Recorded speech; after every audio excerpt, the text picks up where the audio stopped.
Hello everyone. We always observe low serum iron and low transferrin sats in ICU patients. This is not a true iron deficiency but a functional one. In this lecture, I want to show you the mechanism behind these lab findings and that this is a deliberate act of body to fight an age-old battle with the invading pathogens. Giving IV iron in these cases can backfire on your patient.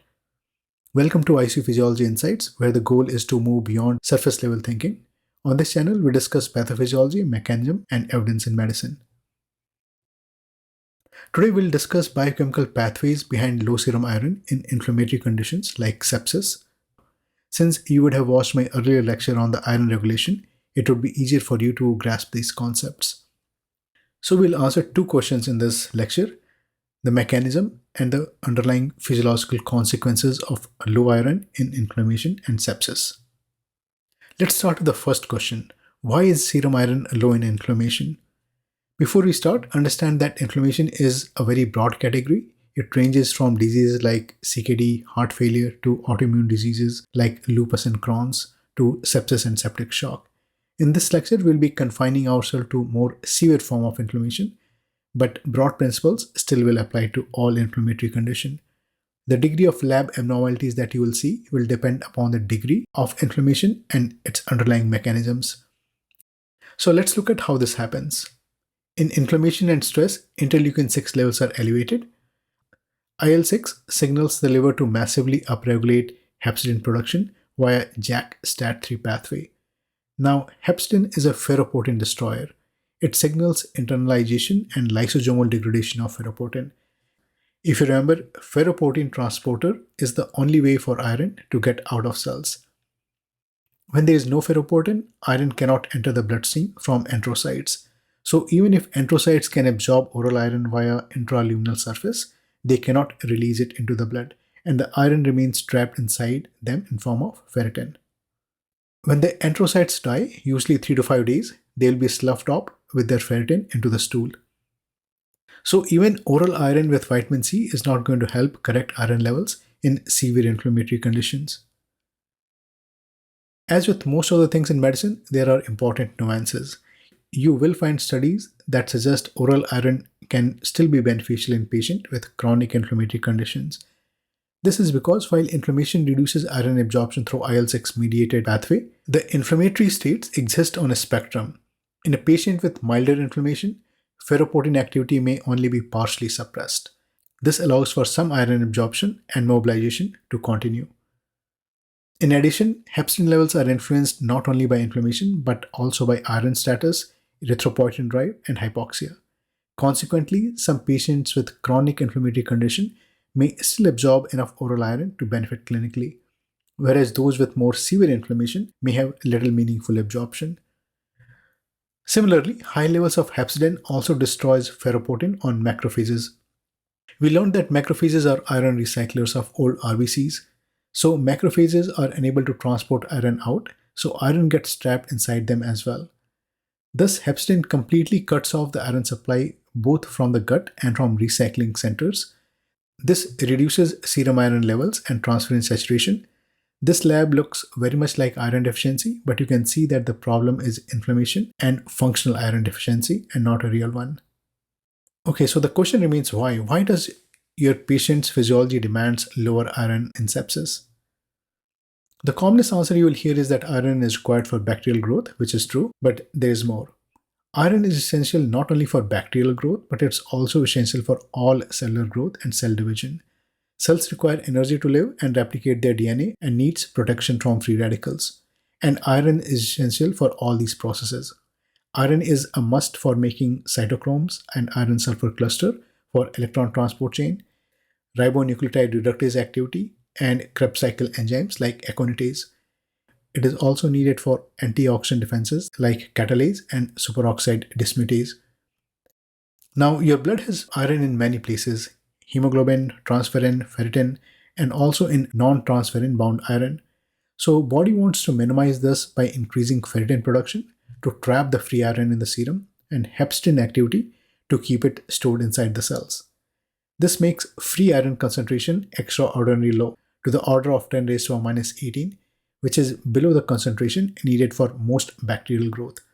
In a normal person, serum iron levels are around about 10 raised to minus 5. This iron withholding strategy is called nutritional immunity. But the bacteria go a long way to secure iron they need for cell replication. On an evolutionary timescale, they have been here for much longer than us. Some bacteria have evolved sophisticated mechanisms to acquire iron from the host. Certain species produce hemolysins, toxins that disrupt RBC membranes and release hemoglobin. You may recall alpha and beta hemolytic patterns produced by staph and strep species on blood agar plates during your microbiology training. While these patterns are useful for lab identification, their main purpose is iron acquisition. This hemolytic activity can also contribute to decline in hemoglobin levels observed in patients with severe infection and sepsis. Now, in response to this, your body has evolved its own defense mechanism. For example, you have haptoglobin that rapidly binds free hemoglobin released into the plasma, while you have hemopexin, which scavenges free heme. Thus, there is a continuous evolutionary arm race between host and pathogen, each competing for control of iron. This is a list of common bacteria that use hemolysins, and as you can see, these are the common offenders in our hospitals. Some bacteria also release high-affinity iron chelators called siderophores. These physically rip iron away from the host binding proteins. These siderophores possess an astronomical affinity for iron. For example, enterobactin has affinity of about 10 raised to 49, which allows it to physically rip iron molecules away from host transferrin and lactoferrin, whose affinity is about 10 raised to 20. This is like taking a candy from a baby. To transport iron inside, the bacteria use pump like Toynbee, which actively transport captured iron, and heme transporters, which internalize heme directly. The availability of iron in its cytoplasm directly dictates whether a bacteria remains quiet or transitions to its invasive and highly virulent state. And this is regulated by a genetic sensor known as FUR, ferric uptake regulator protein. The presence of iron signals the bacteria to focus its energy on binary fission and rapid replication. These are some of the targets that are under studies to treat your septic patient. Understanding these mechanisms is important in developing newer antibiotics for resistant organisms. Bacteria can attain resistance by blocking porins, the channels that carry cephalosporins inside the cell. Cephedricol is a novel antibiotic that attaches to bacterial siderophores and acts like Trojan horse. This is identified as iron and actively transported inside bacteria via Toynbee complex. This antibiotic is used to treat infection caused by drug-resistant gram-negative bacteria. Fungi are also not behind. They express surface-bound ferric reductases, which can reduce insoluble ferric iron bound to transferrin and ferritin into highly soluble ferrous state. And this forces them to release the iron, and this iron is taken up by the fungus. Fungi like Aspergillus also secrete siderophores, allowing them to physically scavenge and rip iron away from transferrin molecule. Some pathogens like Candida albicans and Cryptococcus cannot synthesize their own siderophores, but they have receptors to steal the siderophores produced by neighboring bacteria. Fungi like Candida also secrete hemolysins as well and have molecular anchors that bind free hemoglobin. So this is one of the logical reasons why IV iron may not be a good idea in an ongoing infectious process. Now, even though serum iron is low, the intracellular iron are high in certain cells like macrophages and low in certain cells like erythroid progenitors. One way to look at this is that body is not really trying to eliminate iron globally. It is playing a balancing role, antimicrobial iron restriction versus its own metabolic needs. In the cells that have high intracellular iron, like macrophages, this can start a process called ferritinophagy and terminate in local ferroptosis and cell death. Prolonged elevation of intracellular iron can also cause macrophage exhaustion. In other cells, like erythroid progenitors, lack of iron results in erythroid arrest, resulting in anemia of chronic disease. And certain cells that need to replicate during sepsis, such as T cells, are starved of iron, resulting in T cell dysfunction. Both these processes form part of immunosuppression of sepsis. So let's understand the mechanism of iron-related immunosuppression in sepsis. We learned that ferritinophagy is the process of cell using up its ferritin stores in the time of need and this is performed by the nuclear receptor coactivator 4, which is a cargo protein. However, in inflammation, NCOA4 is highly upregulated. This upregulation results in dumping of massive quantities of reactive ferrous iron into cytosolic labile iron pool. Now, sepsis and inflammation cause mitochondrial dysfunction, and this increases the electron leakage and increases the production of superoxide and hydrogen peroxide. And when the excess ferrous iron in the labile iron pool reacts with hydrogen peroxide via Fenton reaction, it generates highly toxic hydroxyl radical. These radicals rapidly damage lipids, protein, and DNA, leading to an iron-dependent form of cell death called ferroptosis, which we have discussed in an earlier lecture. Ferroptosis targets these macrophages themselves, which are the main iron recyclers, and this causes immunosuppression observed in inflammatory disorders. Now, macrophages function on a spectrum between pro-inflammatory M1 state, which focuses on destroying pathogens, and anti-inflammatory M2 state, which focuses on tissue repair. Now, M1 phenotype represents the genetic and metabolic processes where macrophages become locked into this pro-inflammatory state. Usually, this is a good response to fight against the pathogen, and this is response to pathogen-associated molecular pattern like lipopolysaccharides and cytokines such as interferon gamma and TNF-alpha. In M1 phenotype, cells' internal metabolism shifts to aerobic glycolysis, which is faster and works in hypoxic tissues. The true feature of this is downregulation of enzymes isocitrate dehydrogenase and succinate dehydrogenase. This is one of the main reasons why you produce lactic acid in early sepsis. Accumulation of intracellular citrate is used to produce nitric oxide, and buildup of succinate stabilizes HIF-1 alpha. Once pathogens are destroyed, LPS and other cytokine levels drop and macrophages can go back to their tissue repair mode, the M2 state. However, excess iron within the labile iron pool can also trap macrophages in a sustained M1 pro-inflammatory state.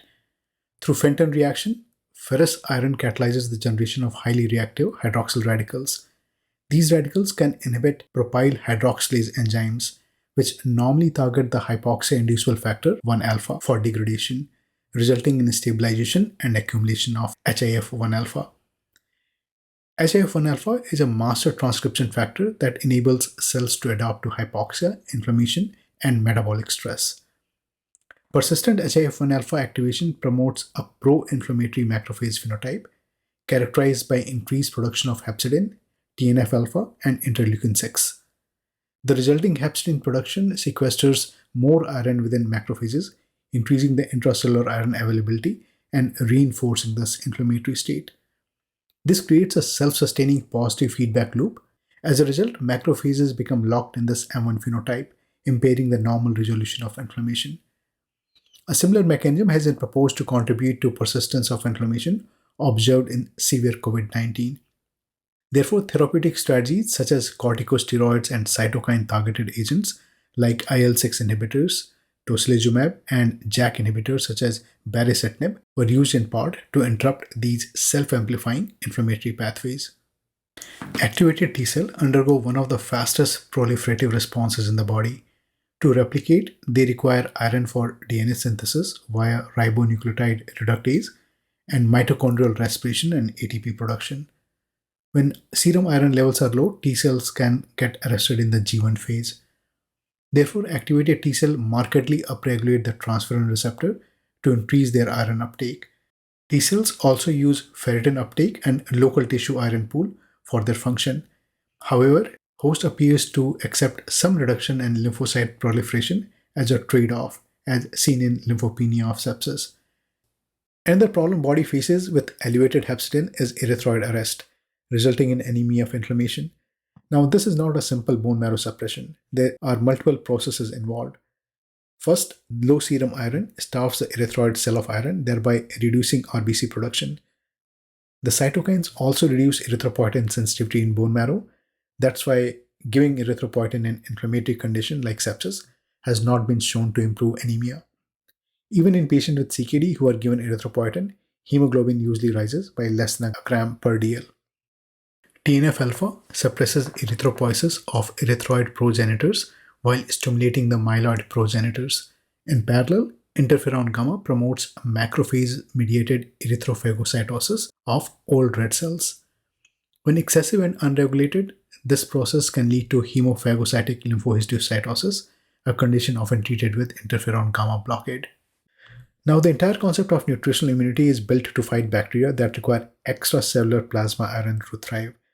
However, this strategy fails when the patient is infected with intracellular pathogen like Mycobacterium, Listeria, Salmonella, and Legionella. These can live and replicate directly inside the phagosome of macrophages. So, what have we learned so far? First, your body wants to starve the pathogens of iron. However, pathogens have their own defenses fighting back to reclaim the iron. Still, iron hiding seems to be a good strategy. Second, this iron hiding process also creates a problem for your body.